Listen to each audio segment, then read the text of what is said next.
15 minute police हटाने की धमकी देने वाले ओवैसी कैसे 15 सेकंड में बदल जाते हैं, कैसे इनके पैर कांप जाते हैं। ये तस्वीर अनुपम जी आज भारत की राजनीति में एक नया अध्याय लिखेगी। आइलम मोहम्मद पर ओवैसी के पैर कांप रहे हैं। संदीप जी, सबसे पहले आप वो तस्वीर दिखाइए असदुद्दीन ओवैसी की। असदुद्दीन ओवैसी भारत के बहुत पॉपुलर लीडर हैं। सिर्फ पॉपुलर लीडर ही नहीं है, मुसलमानों के रहनुमा। मुसलमान उनको एक तरीके से भगवान की तरह अपने एक बड़ा कह लीजिए आपकी बड़े लीडर की तरह उनकी पूजा करते हैं। वो असदुद्दीन ओवैसी ने कुछ ऐसा किया जिससे शायद मुसलमानों को अच्छा ना लगे, मुसलमान उनसे नाराज़ हो जाए। देखिए, वैसे ही मुसलमान ओवैसी के साथ तब से थोड़ा कंफर्ट फील नहीं कर रहा है जब से ऑपरेशन सिंदूर में आपने देखा कि खुलकर उन्होंने भारत की सरकार का समर्थन किया।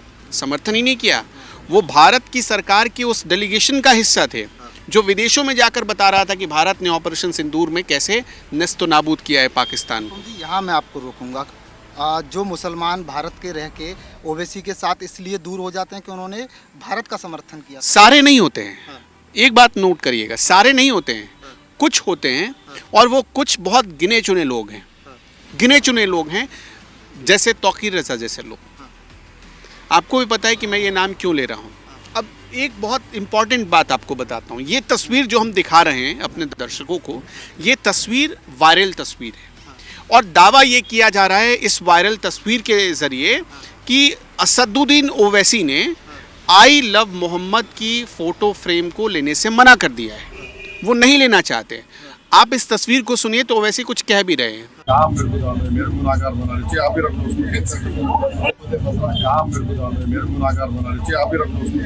तो ओवैसी कह क्या रहे हैं जो हमने सुना कि अरे भाई मुझे ये सब नहीं करना, ये लो, ये तुम ही रख लो, ऐसा वो कहकर वापस दे देते हैं। तस्वीर एक खिंचवाते हैं और वापस दे देते हैं। और ये कुल 15 सेकंड की तस्वीर है। और दिलचस्प ये है कि ये वही भाईजान हैं जो कभी कहते थे कि 15 मिनट के लिए पुलिस हटा कर तो देखो। आज 15 सेकंड में वो खुद ही आई लव मोहम्मद वाली तस्वीर वापस कर रहे हैं गिफ्ट देने वाले को। इसका एक बड़ा मैसेज क्या है? इसका एक बड़ा मैसेज ये है कि आई लव मोहम्मद वाली तस्वीर को लेकर जो एक विवाद पैदा करने की कोशिश हो रही है, उस विवाद में असदुद्दीन ओवैसी नहीं पड़ना चाहते हैं। वजह है इसके पीछे एक पढ़ा लिखा सुलझा हुआ बैरिस्टर आप कह लीजिए, उस लीडर को कोई धर्म के चश्मे में या चाशनी में अगर समेटने की कोशिश करेगा तो वो कभी समेटे जाने वाले हैं नहीं। जैसे कि यही कोशिश हुई थी ऑपरेशन सिंदूर के दौरान। और कुछ लोगों को मिर्ची तब लगी थी जब ओवैसी को उस डेलीगेशन का हिस्सा बनाया गया जो भारत का गुणगान, भारत के वैभव शौर्य को गाने के लिए विदेशों के दौरे पर जा रहा था। तो ओवैसी भी तो खुलकर मुसलमानों की राजनीति करते हैं ना।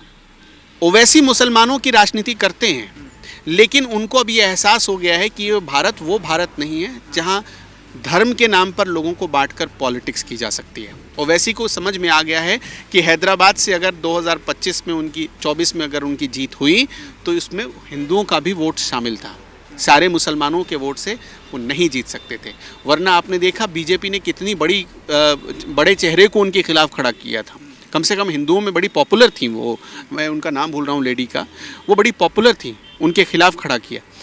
तो ओवैसी को ये बात समझ में आ गई। दूसरी चीज़, ओवैसी ये भी बात समझ चुके हैं कि हिंदू मुसलमान करना, जैसा कि अब तक आरोप लगता रहा है, आप देखिए ज़्यादातर हिंदू संगठनों पर ये आरोप लगा, लेकिन मुझे ऐसा लगता है कि पिछले 2-3 सालों में ओवैसी ये बात बहुत अच्छे से इल्म कर चुके हैं कि हिंदुओं से ज़्यादा, हिंदू करे या ना करे, हिंदू मुसलमान बहुत कर रहा है।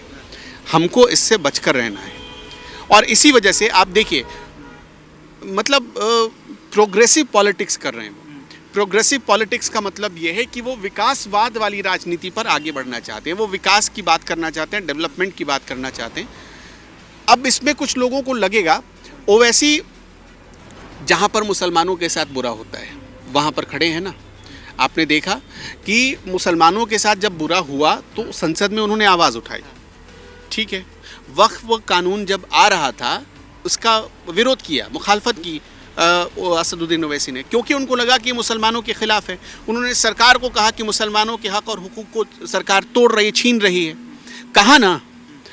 तो जब वही ओवैसी ये कहते हैं कि ऑपरेशन सिंदूर में भारत ने ढेर कर दिया पाकिस्तान को, जब वो ये कहते हैं कि भाई ठीक किया, तो भारत के कुछ लोगों को क्यों दिक्कत होती है? जब वो आई लव मोहम्मद वाली तस्वीर वायरल करते हैं, अच्छा एक बात बताइए, आई लव मोहम्मद की तस्वीर उन्होंने वापस कर दी, ली नहीं, इससे ज़्यादा इससे हिंदुओं को कोई झटका लगा? हिंदुओं को लगा नहीं, लगा ना। इससे झटका किसको लगा? मुसलमानों को लगा। वो तस्वीर भेंट करने वाला भी शख्स मुसलमान था। उस तस्वीर अगर वो ले लेते तो उस पर सबसे ज़्यादा नाचने वाला भी मुसलमान होता। अनुपम जी, अब एक बयान बड़ा वायरल हो रहा है, लोग सोच रहे हैं, बात भी कर रहे हैं कि कैसे आइलम मोहम्मद पर दुनिया की और भारत की जो निजी पार्टियां हैं वो दूर होते हुए नजर आ रही हैं। चाहे ओवैसी ले लीजिए, साफ तस्वीरों में देख सकते हैं कैसे। आप मुझे एक बात बताइए ना, हाँ। तौकीर रज़ा ने इतना बड़ा खेल करने की कोशिश की बरेली में, मुझे एक चीज़ बताइए कि कितने ऐसे लोग थे जो इस चीज़ का विरोध कर रहे थे कि मस्जिदों में 4000 लोगों को बुलाया जाना, पूरा एकदम पूरी तैयारी के साथ भी आप ईंट पत्थर लेकर आइए, आप आई लव मोहम्मद के नाम पर इकट्ठा होइए, ये क्या एक दिन में हो सकता है? ये तो संभव कितने ही नहीं। नेताओं ने इसका विरोध किया? एक नेता विरोध करने वाला सामने नहीं आया। नहीं आया। और ऊपर से क्या, एक सिर्फ एक पार्टी, और वो पार्टी उत्तर प्रदेश की कौन सी है जिसको दिक्कत है कि तौकीर रज़ा को जेल क्यों हो गई? सिर्फ एक पार्टी ने लिखा, और वो पार्टी विरोधी पार्टी है इस वक्त, वो समाजवादी पार्टी है, सब कोई जानता है। समाजवादी पार्टी को सबसे ज़्यादा दिक्कत हुई तौकीर रज़ा के जेल जाने से। समाजवादी पार्टी को ये दिक्कत नहीं थी कि तौकीर रज़ा वहाँ लोगों को गोलबंद कर रहे थे। तौकीर रज़ा तो उनकी सरकार में राज्य मंत्री के दर्जे के अरे उनकी सरकार में तौकीर रज़ा ने क्या क्या नहीं कहा, द्रौपदी पर बयान दिया, कुछ नहीं बोला, लाल बत्ती में घूमते थे। आप वो तो छोड़िए, इतने बड़े पूजनीय थे कि अब ये समझिए कि बाटला हाउस एनकाउंटर कब हुआ? कांग्रेस की सरकार में हुआ। कांग्रेस की सरकार में बाटला हाउस एनकाउंटर होता है, उस एनकाउंटर में आतंकी मारे जाते हैं, उस आतंकी को ये कहते थे शहीद हो गए, और समाजवादी पार्टी माला पहनाती थी, वाह वाह तौकीर रज़ा साहब आ गए, तौकीर रज़ा साहब आ गए। तो ये वो तो दौर था यहाँ पर, और उसी दौर का अंजाम है कि तौकीर रज़ा जैसे लोग फले फूले, उनको लगा कि भाई हमें राजनीतिक संरक्षण मिल चुका है, हम कुछ भी ऐसा करेंगे तो कोई हमें रोकेगा नहीं।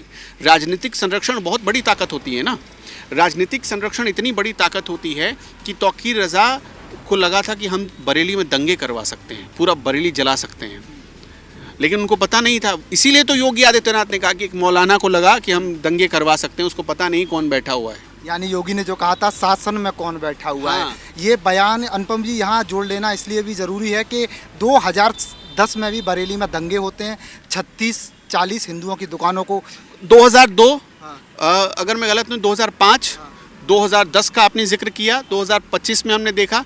आप ट्रेंड उठाकर देख लीजिए, औसतन हर 6 साल पर बरेली में तौकीर रज़ा दंगे करवाने की कोशिश करता था, हर 6 साल। दर्शकों को समझ लेना चाहिए। दूसरी चीज़ मैं आपको एक चीज़ और बताता हूँ, तौकीर रज़ा तो अपनी सियासत करके चला गया, फंस गए वो बेचारे लोग जो उसकी बातों में आ गए। मैं आपसे एक बात पूछना चाहता हूँ, मैं खुद ये मानता हूँ कि हमें सभी धर्मों का एकदम एक समान रूप से आदर करना चाहिए, सभी धर्मों का। मैं खुद हिंदू हूँ, लेकिन उतना ही मैं सारे धर्मों का सम्मान करता हूँ। तो मैं यही उम्मीद करता हूँ कि सामने वाला व्यक्ति जो है या दूसरा व्यक्ति, वो भी मेरे धर्म के प्रति वैसी ही आस्था रखेगा, उतना ही सम्मान की भावना रखेगा। तौकीर रज़ा एक तरफ कहते थे कि मुसलमानों को उनका हक नहीं मिल रहा है, सम्मान नहीं हो रहा है, और दूसरी तरफ आप ये कहते हैं कि द्रौपदी तो 5 शादी करती है। आप क्या कहना चाहते हैं? आप भड़का रहे हैं, इसका मतलब आप इसका मतलब भड़काना चाहते थे। और इस बात को सुनते हुए दिलचस्प बात यह है कि सालों से लोग सुनते भी आ रहे थे, कोई बोल नहीं रहा था, कोई कुछ कर नहीं रहा था। एक मौका मिला और उसके बाद लपेटे गए, और ऐसे लपेटे गए कि अब वो याद रखेंगे। तो एक और दर्शकों को यहाँ बता देना ज़रूरी है कि इसके रसूख क्या थे। जो तौकीर रज़ा जो था, 2010 में मायावती के सरकार में दंगे होते हैं, हिंदुओं को चुन चुन कर जलाया जाता है, दुकानों को फूंक दिया जाता है, और उसी सरकार में 72 घंटे बाद तौकीर रज़ा की जमानत होती है। तौकीर रज़ा को बरेली से लखनऊ ले जाते हैं मायावती के सबसे करीबी और पार्टी के बड़े नेता, और मायावती से मुलाकात कराते हैं। यानी जो तौकीर रज़ा था, आप समझ सकते हैं कि पिछली सरकारों में कैसे उप मुख्यमंत्री की तरह यूपी में तांडव मचाता था, मुसलमानों का एकदम साम्राज्य चलाता था। अनुपम जी, देखिए, सिर्फ तौकीर रज़ा ही नहीं, इसके पीछे बहुत बड़े बड़े नाम शामिल हैं। बहुत बड़े बड़े नाम शामिल हैं जो कि मायावती के दरबार में शीश नवाते थे। उनको बहुत मोटा पार्टी फंड में गिफ्ट जाता था और ये सारे मुस्लिम लीडर होते थे।